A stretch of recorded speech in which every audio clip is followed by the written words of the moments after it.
Me llamo Margarida, nací en el interior de Sao Paulo, en un pueblo tan chiquito que el panadero también era el que cortaba el pasto de la iglesia y los domingos se escuchaban los mismos nombres repetidos en la misa, una y otra vez. Crecí en una familia católica de esas que todavía tienen la imagen del Sagrado Corazón en la sala y rezan el rosario los viernes por la noche. A los 20 años, vivía con mis padres en una casa modesta, con piso de cemento pintado de rojo y cortinas de crochet que mi abuela había tejido cuando mamá se casó. Ayudaba a mi madre en su mercería, que era más bien un cuartito improvisado en la cochera, lleno de hilos, botones, cremalleras y revistas viejas de corte y confección. Siempre quise ser maestra de primaria, pero nunca terminé el segundo año del curso porque el dinero no alcanzaba. Estaba de novia con Joao, un chico callado, trabajador, que vendía materiales de construcción en la tienda del tío. Hablábamos de casarnos como se habla de algo inevitable, sin mariposas ni sobresaltos, pero con una especie de certeza tranquila. Fue en esa época que una vecina, doña Neide, una mujer menudita con voz de pajarito y mirada insistente, me invitó a una reunión especial. No supe decir que no. Esa noche fui más por curiosidad que por interés, pero algo en el tono dulce del orador, en las respuestas tan seguras que daban para todo, me dejó pensando. Volví. Una vez. Luego otra. Y otra. En menos de 3 meses, ya estaba estudiando la Biblia con ellos 2 veces. Por semana, en la casa de doña Neide, con un librito azul que tenía un paraíso pintado en la tapa y preguntas con respuestas prediseñadas al pie de cada página. Dejé de celebrar mi cumpleaños número 21 sin entender del todo por qué. Empecé a mirar con desconfianza a mis amigas de la escuela que seguían saliendo a bailar los sábados. Joao me acompañó desde el principio, con una paciencia que entonces confundí con fe. Nos bautizamos con 1 año de diferencia, y en cuanto pudimos, nos casamos. En un salón sencillo con manteles prestados y un pastel de 3 pisos hecho por mi tía Lourdes. Dejé los vestidos sin mangas, las novelas de la tarde y hasta las canciones románticas que escuchaba mientras bordaba. Mi vida se fue llenando de reuniones, publicaciones, salidas de predicación, asambleas regionales en galpones sin ventilación. Recuerdo que una vez, con fiebre y migraña, fui igual a la reunión para no dar mal ejemplo. Ya no veía televisión, no iba a reuniones familiares si había bebidas, ni abrazaba a mi primo gay porque me habían dicho que eso era apoyar el pecado. Vivía en función de ser una buena hermana espiritual. Me esforzaba tanto, que cuando alguien me decía que era un ejemplo, yo sentía que al fin estaba haciendo algo bien. Lo que no sabía era todo lo que estaba dejando atrás. Con el paso de los años, me convertí en lo que ellos llaman precursora regular, lo que básicamente significa que dedicaba al menos 70 horas al mes a predicar. Era mi orgullo y mi cruz. Llevaba una planilla donde anotaba cada conversación, cada folleto entregado, cada nueva persona que mostraba interés. Llegué a conocer todos los barrios de la ciudad, incluso los más alejados, esos donde las casas son de ladrillo hueco y los perros andan sueltos. Caminaba bajo el sol con el vestido pegado al cuerpo por el sudor, con la Biblia en una mano y el paraguas en la otra. Joao también se volvió muy activo, era siervo ministerial y muchas veces dirigía partes en las reuniones. Me gustaba verlo allí, serio, con la Biblia abierta, hablando con voz firme. Era como si todo en nuestra vida tuviera sentido. La rutina estaba tan definida que los días se sentían como papel de calcar. Despertábamos, estudiábamos, predicábamos, íbamos a las reuniones, dormíamos. Repetíamos. Nunca me preguntaba si era feliz. La felicidad no era una meta, la fidelidad, sí. Con el tiempo, me volví conocida en varias congregaciones. Me invitaban a dar comentarios en asambleas, a acompañar a hermanas más jóvenes, a enseñarles cómo predicar de manera eficaz. Recuerdo que tenía una Biblia marcada con cientos de papelitos de colores y notas a lápiz en los márgenes, cada pasaje con su propósito, cada versículo con su función. Era mi herramienta y mi escudo. Dejé de pensar por mí misma y comencé a repetir. Repetía frases como, Jehová no se agrada de los tibios, o, el corazón es traicionero, más que cualquier otra cosa. Frases que no entendía del todo, pero que decían. Tanto los ancianos que terminaban sonando verdaderas. Corté la relación con mi hermana Luciana porque había dejado de asistir a las reuniones. Cuando ella me llamaba para contarme de su vida, de sus hijos, de sus logros, yo le respondía con frialdad, con versículos, como si fuera una extraña. Me dolía, pero me decían que obedecer a Jehová era más importante que la sangre. Hoy, pienso en todo lo que perdí, pero en ese momento, me sentía orgullosa de mi lealtad. Mi vida cambió el día que conocía. Consei Kao. Llegó a la congregación acompañando a su hija, una adolescente con mirada triste y hombros encorvados, como si llevara algo muy pesado encima. Consei Kao era distinta desde el primer día. No tenía ese tono ensayado de las hermanas, ni repetía las frases comunes. Preguntaba. Y no cualquier tipo de preguntas, sino esas que te obligan a mirar para adentro. Una vez, después de una reunión, me preguntó por qué ciertas doctrinas cambiaban con el tiempo si supuestamente venían de Dios. Me descolocó tanto que balbuceé una respuesta y salí casi corriendo al baño, con el corazón acelerado. Desde entonces, empecé a evitarla, pero no podía dejar de pensar en sus preguntas. ¿Por qué decíamos que teníamos la verdad absoluta si tantos textos se reinterpretaban cada década? ¿Por qué tantas reglas, tanto control sobre cosas tan pequeñas? Las dudas, que antes yo barría debajo de la alfombra, empezaron a hacer ruido. Empecé a tener insomnio. Me despertaba a las 3 de la mañana con el pecho apretado, como si me faltara el aire. Abría la Biblia buscando respuestas, pero cada vez leía las palabras con menos certeza. Joao notó mi inquietud y me pidió que oráramos más, que leyéramos juntos la atalaya, que no dejara que Satanás metiera pensamientos peligrosos en mi mente. Me sentí culpable. Pensé que estaba siendo débil, que Jehová me estaba poniendo a prueba. Pero cuanto más trataba de acallar las preguntas, más fuertes se volvían. Empecé a recordar cosas que antes había normalizado. Hermanas que sufrían violencia en sus casas pero no podían separarse porque eso no agradaba a Dios. Jóvenes que eran humillados públicamente por errores íntimos, y sobre todo, el miedo constante a no ser suficiente. Todo eso empezó a tener otro color. Y fue en ese contexto, con mi mundo interior temblando, que ocurrió algo que rompió cualquier resto de ilusión que aún me quedaba. Esa misma noche, después de que las chicas me contaron todo, me fui a casa con una sensación en el cuerpo que no sabría explicar. Joao estaba viendo un discurso repetido en la televisión, uno de esos que bajábamos de la página oficial, y ni me miró cuando entré. Me encerré en el baño, abrí la canilla y me senté en el piso frío con la ropa puesta. No lloré. No podía. Era como si el alma se me hubiera endurecido. Me quedé ahí, mirando las baldosas rajadas, recordando todas las veces que vi a ese anciano rodeado de niñas, haciendo chistes, tocándoles el hombro, dándoles caramelos. Todo había estado delante de mis ojos, pero yo no había querido ver. Al día siguiente, pedí una reunión urgente con los ancianos del cuerpo local. Me atendieron 3 de ellos, todos mayores, con sus Biblias gruesas y sus relojes pulidos, con esa forma tan ensayada de hablar que a veces parecía que estaban leyendo un guión. Les conté todo. No omití nada. Les dije los nombres de las chicas, lo que habían dicho, como lo habían contado. Esperé una reacción de horror, de indignación, algo. Pero lo único que recibí fue silencio. Uno de ellos carraspeó, miró al techo y dijo que eso era muy delicado, que había que manejarlo con sabiduría. Otro me preguntó si tenía pruebas. Me dolió que usaran esa palabra. ¿Pruebas? ¿Qué clase de prueba esperan cuando una adolescente tiembla al hablar? Les dije que no podía quedarme callada. Que si ellos no hacían nada, yo misma lo iba a denunciar. Ahí fue cuando sus rostros cambiaron. El más viejo, hermano Dimas, me dijo que tuviera cuidado con mis palabras, que estaba entrando en terreno peligroso. Que estaba deshonrando a Jehová al insinuar que un siervo fiel podía hacer algo así. Me acusaron de ser emocional, de dejarme llevar por rumores, de crear divisiones. Salí de esa sala con un sabor amargo en la boca y un nudo en el estómago. Esa noche no dormí. Y no por las dudas, sino por la certeza, la organización no quería justicia.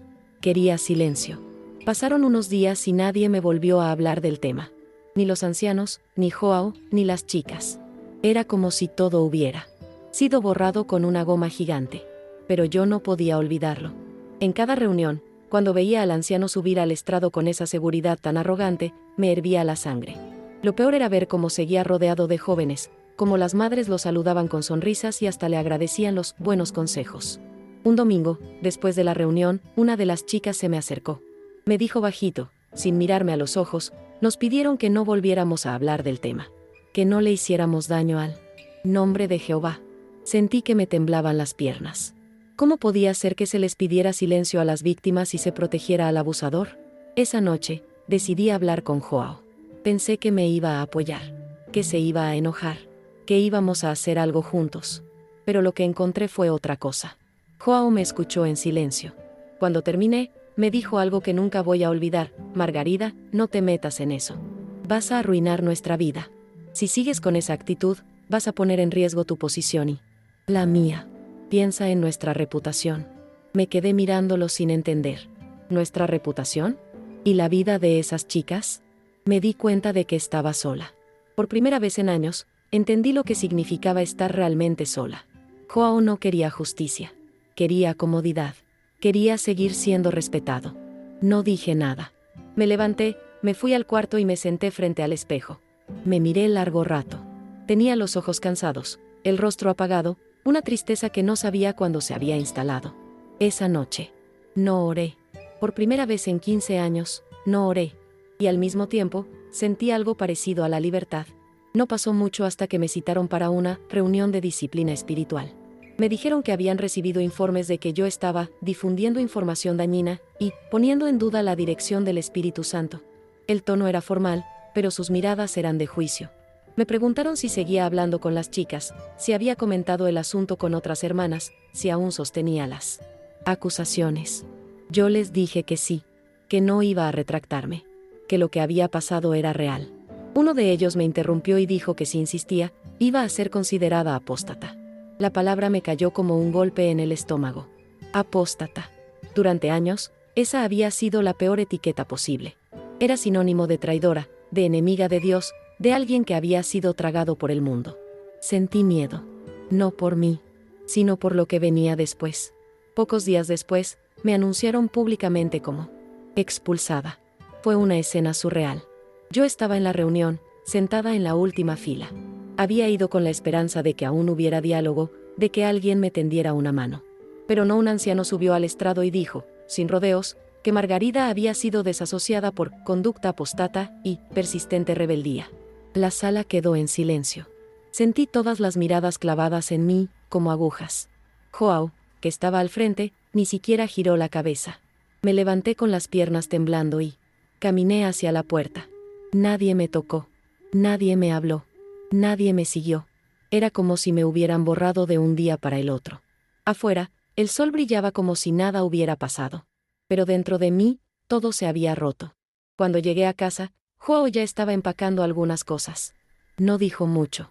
Solo que no podía vivir con alguien que había dado la espalda a Jehová. Le ofrecí hablar, entendernos, intentar algo. Pero él ya había decidido.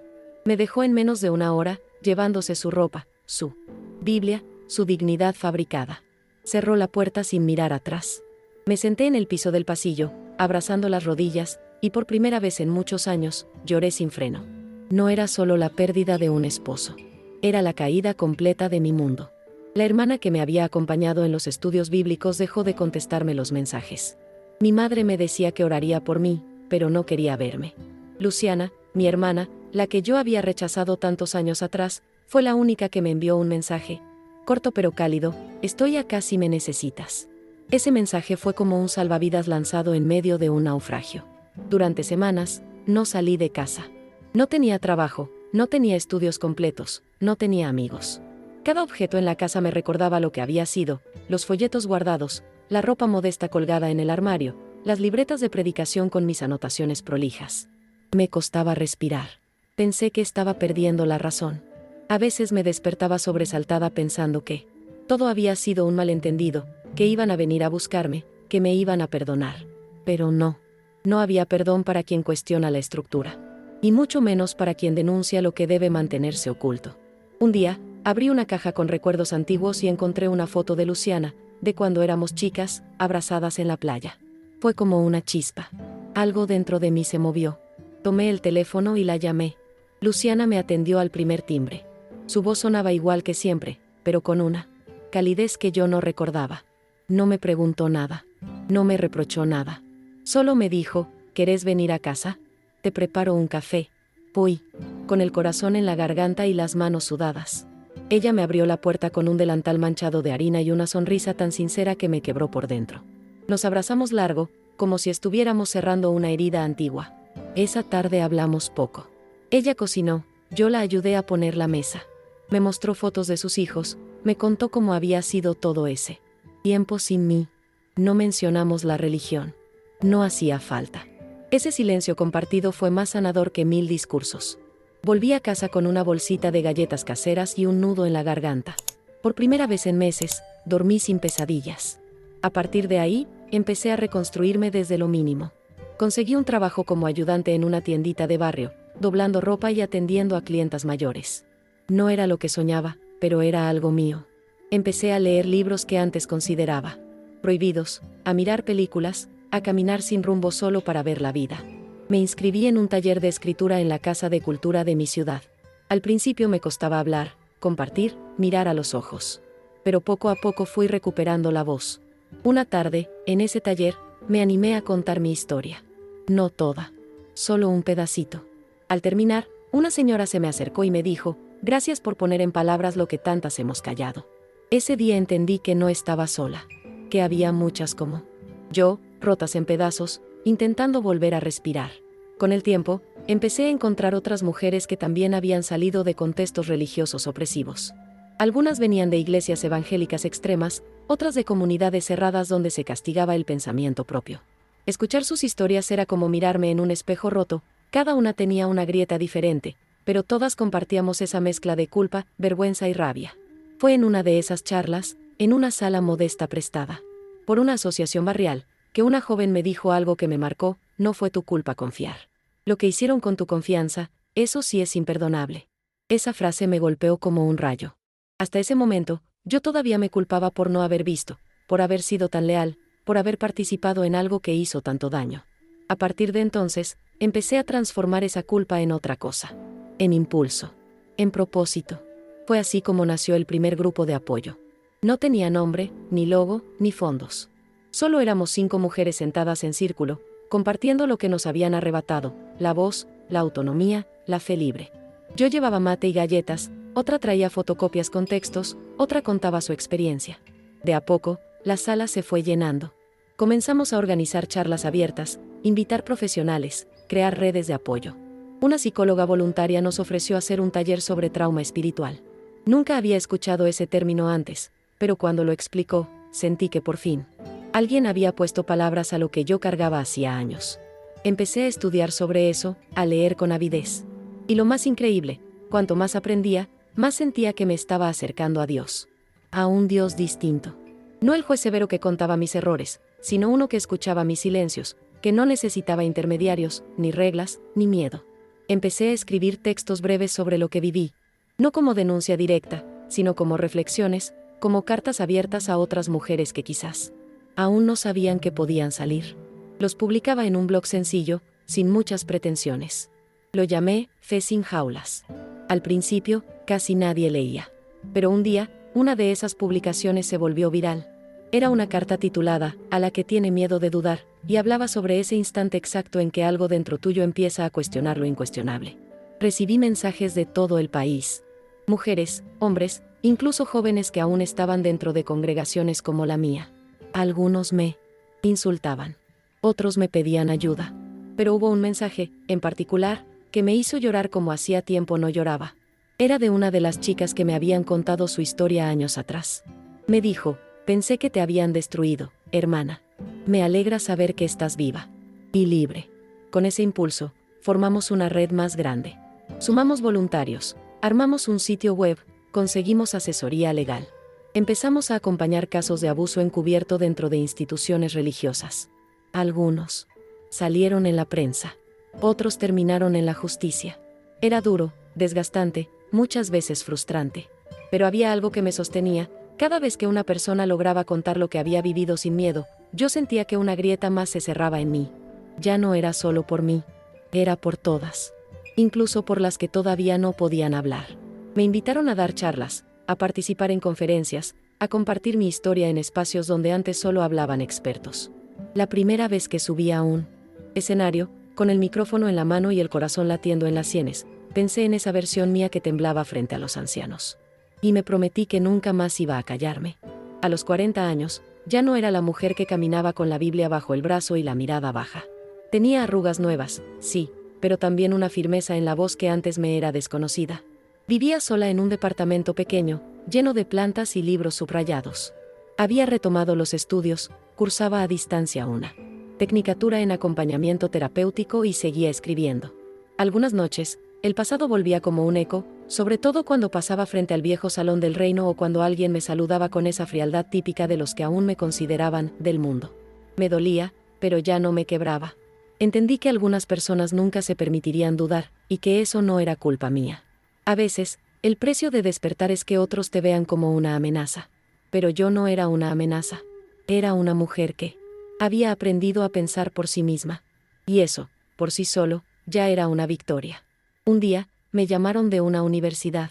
Querían que participara en un panel sobre libertad religiosa y derechos humanos. Dudé.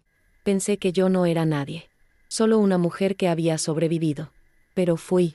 Me senté junto a juristas, académicos, activistas, y conté mi historia. No con rencor, sino con verdad. Al final, se me acercó una chica joven, con los ojos llenos de lágrimas. Me abrazó fuerte y me susurró, gracias. Hoy decido salir. Me quedé quieta, con un nudo en la garganta. No dije nada. Solo la miré, la tomé de las manos y asentí. Entendí que ese era mi lugar ahora. No necesitaba fama, ni reconocimiento. Solo estar ahí para las que, como yo, un día creyeron que no había salida. Y mostrarles que sí la hay. Hoy tengo 57 años. A veces me cuesta creer que haya pasado tanto tiempo desde aquel día en que todo se vino abajo. Cuando miro hacia atrás, no veo solo dolor. Veo también el coraje de una mujer que, aún temblando, eligió no callar. A veces me preguntan si volví a tener fe.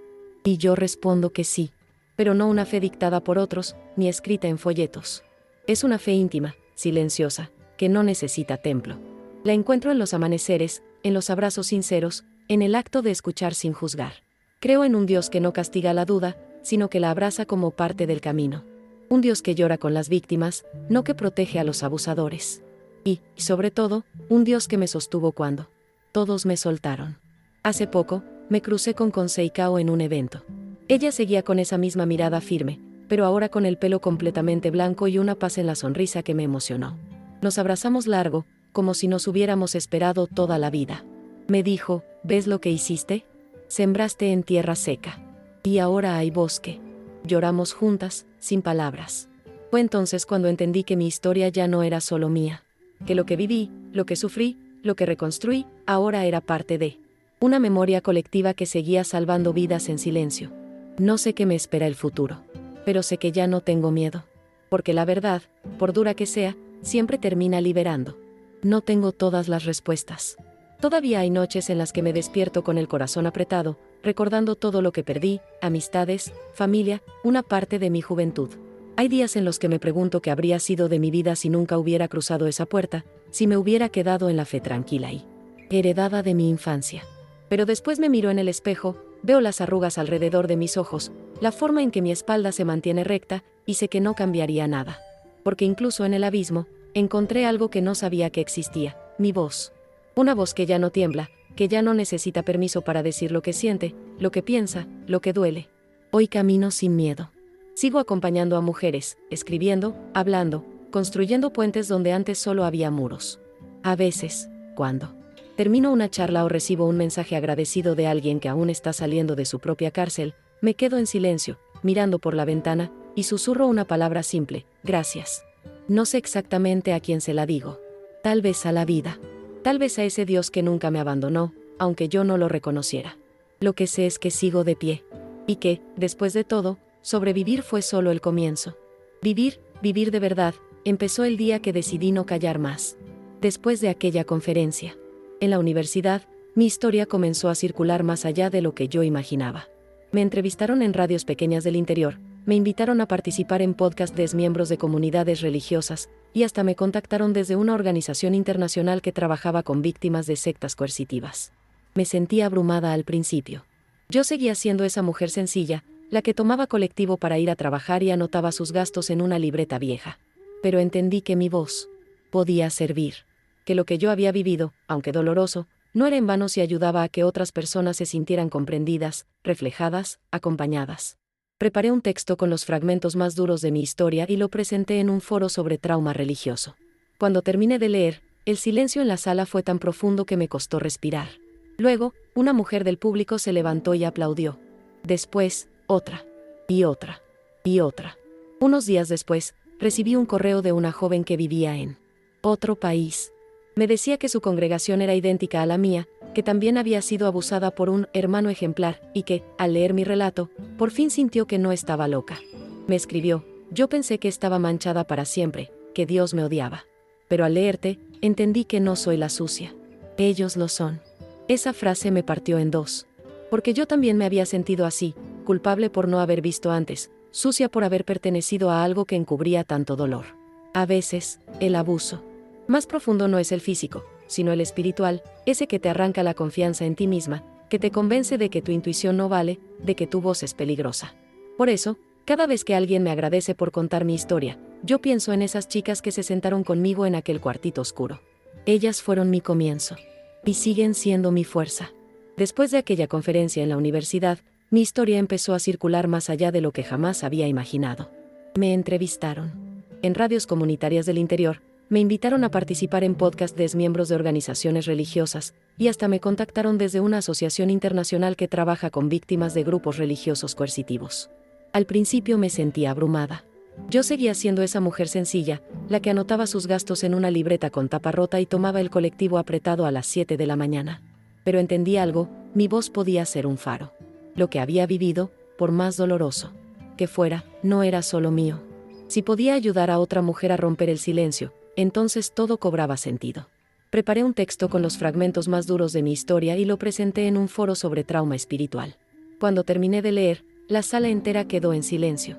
Nadie aplaudía, nadie se movía. Era como si por fin alguien hubiera dicho en voz alta lo que tantas llevaban años callando. Unos días después, recibí un correo desde otro país. Era una joven de apenas 20 años.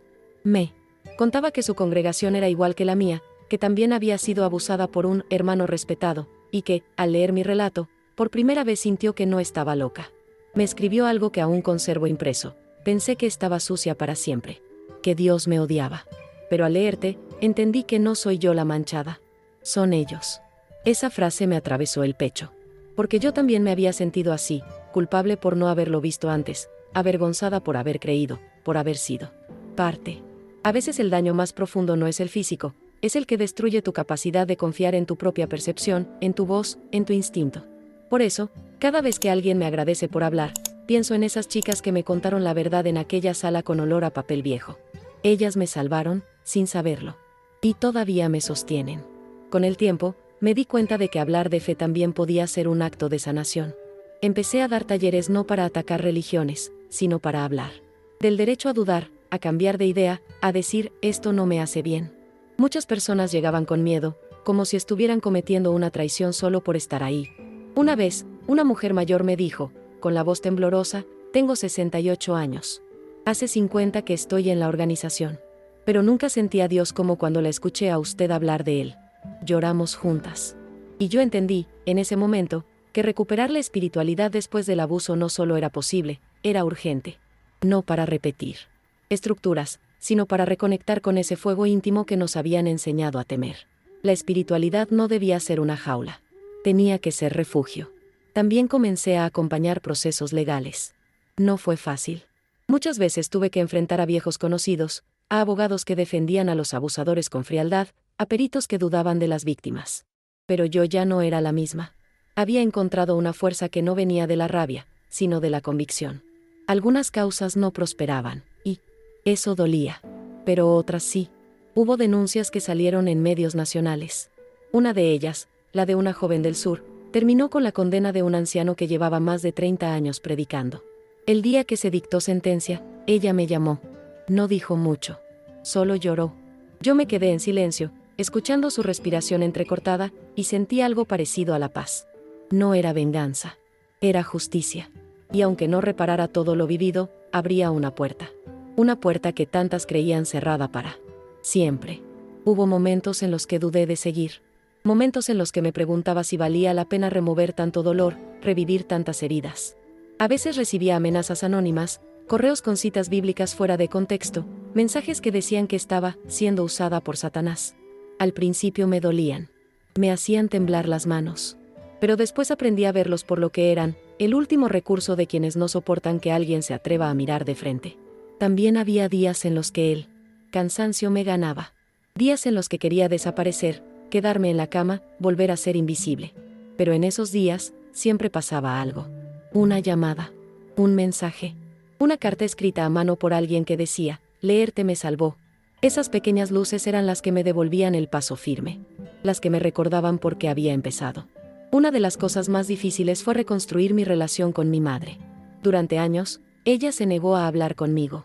Decía que yo había sido atrapada por él. Mundo, que ya no era su hija espiritual.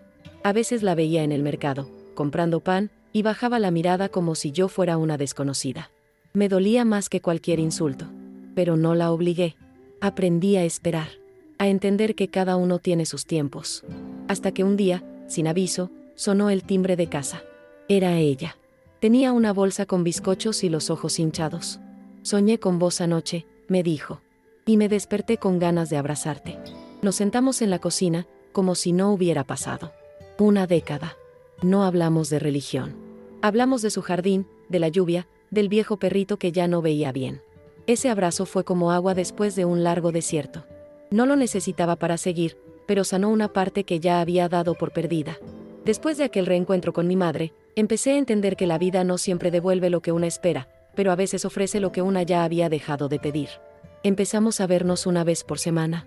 Tomábamos café con leche y hablábamos de cosas simples, de recetas, de novelas viejas, de su infancia en el campo. Nunca mencionamos la congregación. Yo no lo necesitaba. Sabía que ella aún seguía adentro, que aún tenía miedo de cuestionar. Pero ya no intentaba convencerla de nada. Solo quería amarla como era, como pude haberlo hecho desde el principio si no hubiera estado tan cegada por la obediencia. Una tarde, mientras mirábamos una foto de cuando yo era chica, me dijo en voz baja, vos siempre fuiste distinta.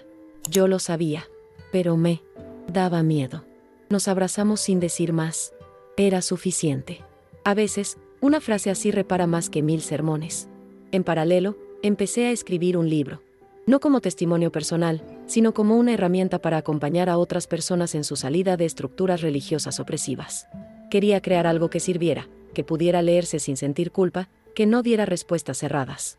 Lo escribí durante un invierno largo, con una manta sobre las piernas, una taza de té siempre al lado y las manos temblando algunas noches por todo lo que volvía a aparecer en el cuerpo. Al terminarlo, sentí un vacío extraño, como si hubiera dejado parte de mí en esas páginas. Pero también una liviandad nueva, como si al contarlo, hubiera soltado algo que ya no necesitaba cargar.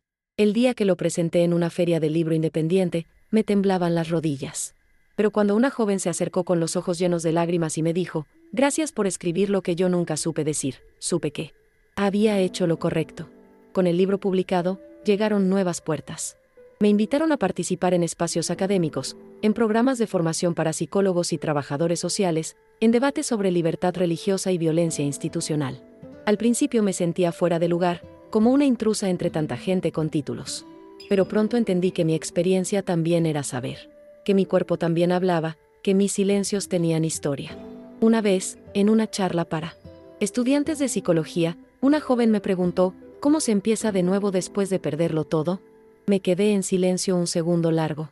Y le respondí lo que a mí me habría gustado escuchar en mis días más oscuros, se empieza con lo que queda. Aunque sea poquito. Aunque duela. Aunque parezca que no alcanza. Se empieza por el pedazo de dignidad que todavía no te arrancaron. Y desde ahí, se construye. Después de esa charla, varias se quedaron conmigo. Una me abrazó llorando. Me dijo que aún no podía salir, pero que ya había empezado a mirar distinto. Con los años, también empecé a hablar con hombres que habían pasado por experiencias similares. Al principio me sorprendía.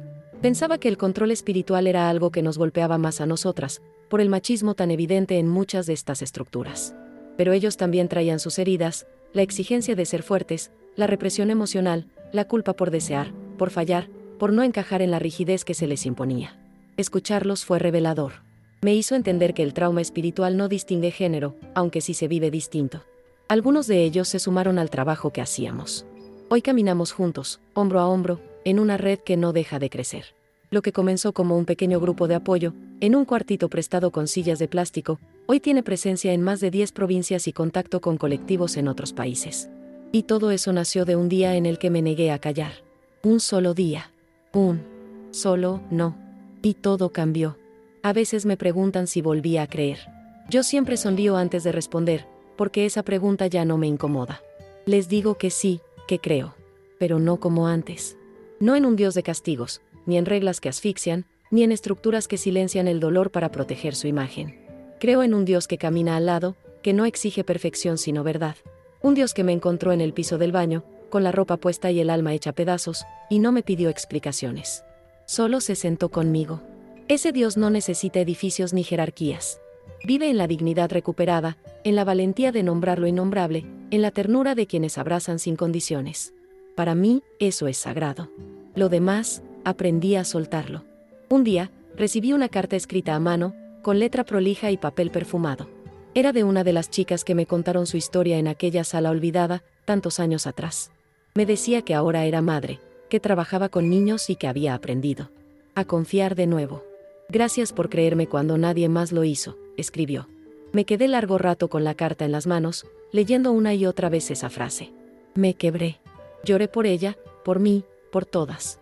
Porque entendí que a veces, lo único que necesita alguien para no rendirse, es que una persona le crea. Una sola. Y que a veces, esa persona podés ser vos, sin darte cuenta. Con los años, aprendí a convivir con las cicatrices. No desaparecen.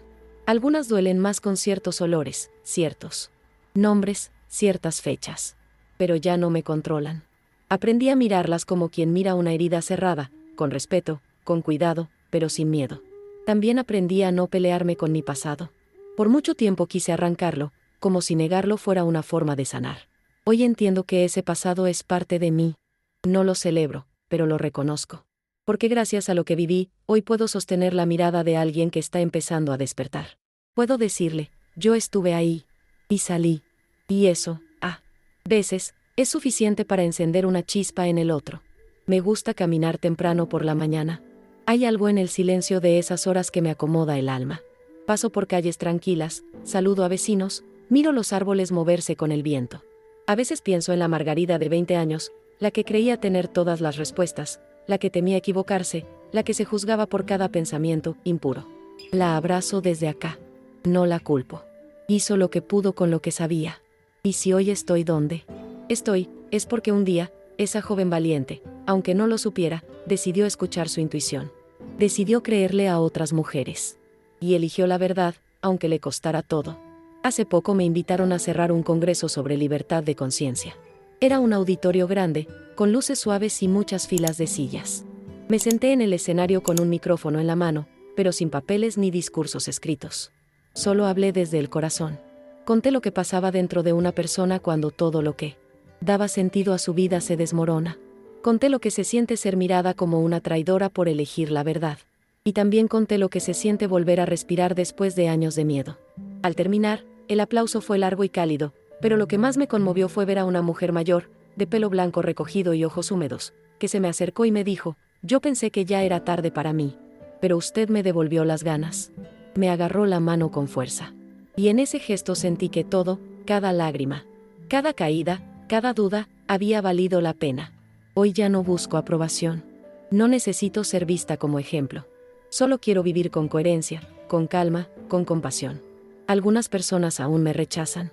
Otras, en silencio, me leen, me siguen, me agradecen desde lejos. No me importa si me llaman apóstata, rebelde o desviada. Sé quién soy. Sé lo que di. Sé lo que sostuve. Y sé, sobre todo, lo que nunca más permitiré. Esta historia no la cuento por mí. La cuento por todas las que aún no se animan. Por las que están en la encrucijada. Por las que creen que no hay salida. Quiero que sepan que sí la hay. Que la verdad, aunque duela, libera. Y que una vida libre, aunque empiece desde cero, siempre vale más que una vida vivida con miedo. Hay días en que vuelvo a aquel recuerdo, la tarde en que las chicas me contaron lo que habían vivido. Cierro los ojos y todavía puedo ver sus rostros, oír sus voces temblorosas, sentir el olor a humedad del cuartito donde todo cambió. A veces me pregunto qué habría pasado si no me hubieran buscado. Si yo también me hubiera callado. Si hubiera elegido mirar para otro lado. Pero no lo hice. No porque fuera valiente, sino porque algo en mí, quizás la voz de esa niña que alguna vez fui, gritó que ya era suficiente. Y esa fue la línea. El antes y el después. Ese día, sin saberlo, empecé a renacer. Nunca imaginé que mi historia cruzaría fronteras, ni que mi nombre sería citado en espacios donde antes solo hablaban expertos. Nunca busqué eso. Solo quise justicia. Solo quise que nadie más tuviera que pasar por lo mismo en silencio. Hoy, décadas después, me emociona ver lo que logramos, leyes que se están revisando, comunidades que se atreven a mirar sus sombras, personas que eligen sanar en lugar de callar. Sé que falta mucho, que el poder religioso aún protege a demasiados culpables. Pero también sé que ya no estamos solas, que nos tenemos, que nos creemos, que nos abrazamos. Y que eso tiene una fuerza que ni la estructura más rígida puede detener. No me considero una heroína. Soy una mujer como tantas. Con heridas, con contradicciones, con días buenos y otros en los que todo me pesa. Pero si algo aprendí en este camino es que no hay acto más revolucionario que decir la verdad y quedarse. Sin escapar. Sin disfrazar. Sin bajar la mirada. Viví muchos años pidiendo permiso para existir. Hoy, a mis casi 60, solo pido una cosa, que nadie más tenga que pedir perdón por decir su verdad. Ni por escapar del miedo. Ni por buscar a un Dios distinto. Esta historia es mía. Pero también es tuya, si alguna vez te sentiste atrapada, silenciada, rota. No estás sola. No estás equivocada. Y no estás perdida. La salida existe. Aunque al principio duela, aunque parezca que se cae el mundo. Créeme, del otro lado, hay vida. Una vida entera por descubrir. Y vale la pena.